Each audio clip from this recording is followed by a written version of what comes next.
Hey, what's up? Welcome back. You know what I find kind of funny? It's the ability to buy items for very cheap from vendors and then sell them again on the market board for profit. Now this is a technique that I've known of for, I guess, the whole duration that I've been playing the game, which is the last 7 years. However, I've personally never really done it, except for a few items which I buy with company seals, like the Glamour Dispeller. I suggest you look into that, and the Glamour Prisms. You can buy them with company seals, which are easily gathered through playing certain content, and then you can sell them on the market for profit. I have talked about this in a previous video on how to get rich by using company seals specifically, but you can also buy certain dice from vendors for a very low price. But if you put them on the market board, what you're going to discover is that there are people that are either too lazy to buy it from a vendor themselves, or they're simply ignorant about this fact that they can get it for very cheap. Now I'm not gonna lie, there's probably most people that are simply not aware that you can find many of these items from a vendor. So what I used to do years ago was actually constantly use Google to search up items that I wanted to buy, and I didn't know for sure how to get them. So because I searched them up online first, I noticed you can buy them from vendors. But then I was curious and I looked it up on the market board as well, and I saw the same items you could buy from a vendor for a lot of money. So basically an item that you can buy for 100 gil, let's say, might be sold for 1,000 gil on the market or even more. Some go even for thousands or tens of thousands. It's no joke. It's kind of silly.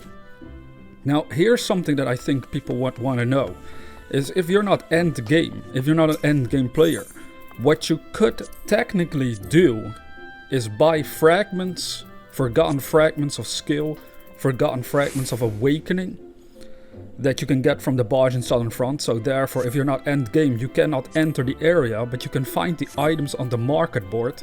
Now the way you could get rich with this is that you buy them cheap from a different server. So this is cross data center tactics right here. Perhaps not everybody's gonna like me pointing this out.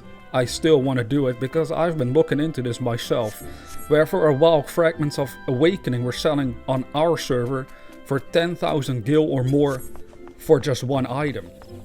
So you could easily make a profit. You sell 5 of them, you make 50,000 gil.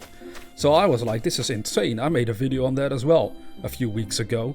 By now the prices have dropped dramatically. Now you can only get a few thousand for a couple of fragments of awakening, which is still a lot of gil in comparison to what you normally gather as a miner or botanist. So it is still worth, selling these items if you want to make gil very rapidly. Now the thing here is that if you go to certain servers, which is what I did, I noticed that all of the other servers in our data center were selling fragments for awakening for, let's say, 7,000 or lower. Some were even as low as 3,000 or 2,000. That's kind of our price currently, because it dropped dramatically ever since I made that video. I don't know if it's a response for that. I assume not, because it didn't get a lot of views, but maybe enough people were like, hey, I'm gonna sell this as well, and therefore it dropped. Who knows, man? It's a possibility of making these videos. But that led me to think, if I were to technically buy up these fragments from a different server that are very cheaper than our server, I could then put them on the market board on my own server and make profit. Like, this is how it works. That's how you combine market board vendor tactics and cross data center tactics in order to make as much gil as you want. Now, of course, if a lot of people were to do this, technically it would crash.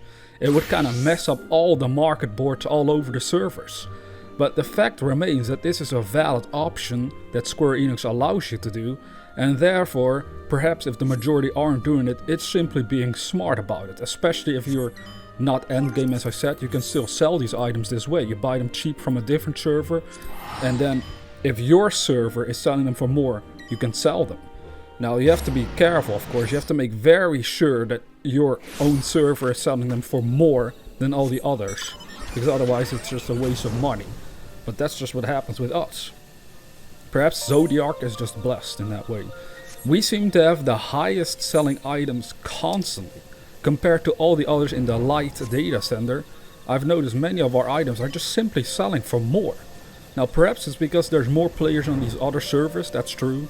I have no idea how it exactly works, but Zodiark seems to be just a funny place to sell items and make a lot of profit. So in a way, I guess I'm just lucky, but at the same time I'm aware that not everybody's playing on Zodiark that's watching these videos, so for them it might not just be as easy. So I've noticed that in the comments, of course, where people might point out, well, on my server it doesn't sell for as much as your server, or well, you know, our prices have tanked, they have gone down dramatically ever since I've looked this up for myself.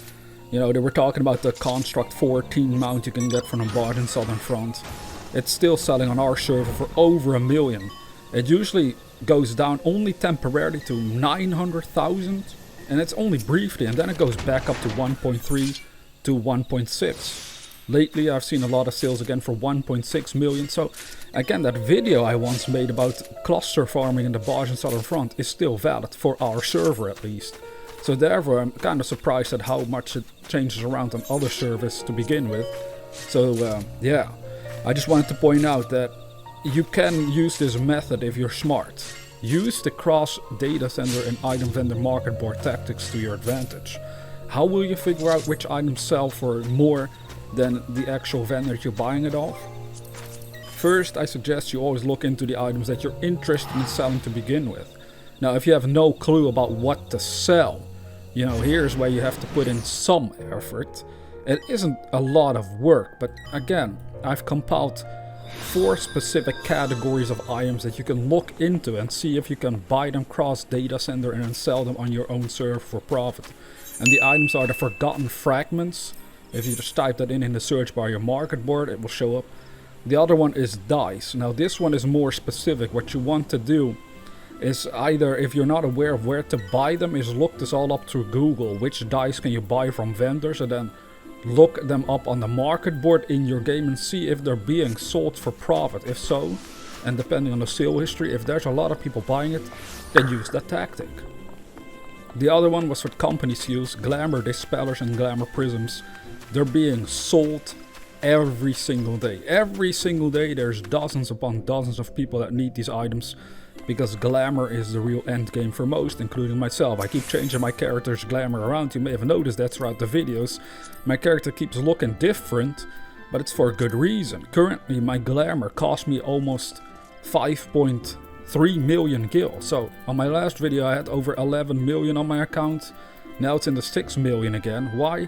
Because I bought a Gunbreaker crafted weapon that recently launched. That looks super awesome, I think, personally. I just wanted to have a unique weapon for my Gunbreaker that had cool effects on them. And I also bought the 2B hairstyle from the new 24-man raid. So in total that cost me over 5 million gil to get that glamour set up. The reason being that 2B hairstyle, you know, you can farm it for yourself, but so far I have no luck in getting it. Every time I get to the end of the raid, I click need on the hairstyle, and the highest I've ever rolled was 71, and you already know, oh, I'm gonna lose out on the other 23 people that are in this raid as well. Apparently, even if you roll 98, it's still no guarantee that you will get it, because somebody else has still the possibility of rolling 99 and then you lost. That feels shitty, man. That moment really sucks, but that's the thing. If you can get 99 on the hairstyle, at least you're guaranteed to get it, and then you either use it for your own glamour when you have a new hairstyle, or you can sell it on the market. So with us on the market, the prices fluctuate all the time for these hairstyles. Sometimes they're over $1 million, other times they're like 900k, it goes up and down. This leads me into a new subject for a future video as well, for people that are struggling as being gatherers. So some mindset tips that I'll have for the player, hopefully to make their experience a little more bearable at the end of the day. So I just wanted to point this tactic out for you through this video. And you're free to share your own tactics if you want. I know not everybody wants to do that, because, you know, it might crash the market board too much. But hey, see if this tactic works for you and make some profit while you're at it, because that's what we're all about. Anyways, if you want to see more Final Fantasy XIV content on a regular basis, be sure to subscribe, and I'll see you in the next video.